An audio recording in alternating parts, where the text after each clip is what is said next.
Welcome back everyone to another edition of Lessons on the Links, our final edition of Lessons on the Links for the season. And John, we've learned several things this season on how we can improve our golf game. What are we going to be working on this week in our final edition of Lessons on the Links? Today, Eric, we're going to work on our wedge game. So much of the scoring comes within 100 yards of the green. Try to show you a way to try to refine your wedge game a little bit, so you're kind of have a measurement system with your wedges, and so you don't have to guess on your shots. You're going to have an actual yardage down pat. Okay, so what are some tips that you can give us on how we can better our swing when we're trying to use the wedge? Sure. You know, like everything else, start with a nice light grip, gives you control over the club. And you want to put the ball in the middle of your stance. And of course, you're going to have your hands forward like we talked about last week. But mainly today, we're going to work on how far we're bringing that club up. And we're not going to worry about where the head of the club is. We're going to worry about where we have our hands. So what I'd advise golfers to do is go out to the range and practice making full swings with your wedges. And you'll find that you get a distance down pat. Once you get that distance down, then start hitting some three-quarter shots. And what I'm looking at now is my hands here. Instead of being this high, they're going to be here. Once I get that distance down, then start hitting some wedges with your hands right at halfway or 50%, or right even with your hip.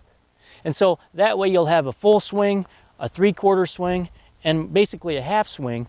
But all in all, you're going to have a way to find yardages that will dial you into that distance. And so what won't happen, or what you hope won't happen, is that you make a big swing and you realize in your swing, okay, this is too big a swing, and then you start decelerating through.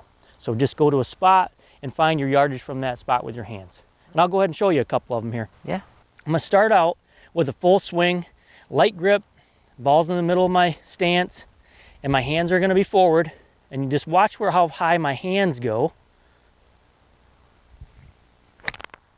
Okay, full swing. Now, and it's okay to take a divot like I did. Now I'm going to try to get my hands about three-quarters of the way up, somewhere in this range here. And for me, this is about a 75-yard shot. And now the last one, I'm going to have my hands go about halfway up or even with my hip. And for me, this is about a 50-yard shot. For everyone, it's going to vary a little bit. It does take a little practice, but this will give you a way to dial in your wedges. And as you can see, for the most part, we've gone from about 100 yards to 75 yards to 50 yards. And it helps me have a way to know how far to hit the ball with my wedges. Yeah, they've progressively gotten shorter and shorter. Exactly. All right, well, that's going to do it for our final installment of Lessons on the Links from here at Thunder Bay Golf Resort. John, I'd like to say thank you for all your helpful tips throughout this entire process. And from here at Thunder Bay Golf Resort, I'm Eric Puri for WBKB Sports.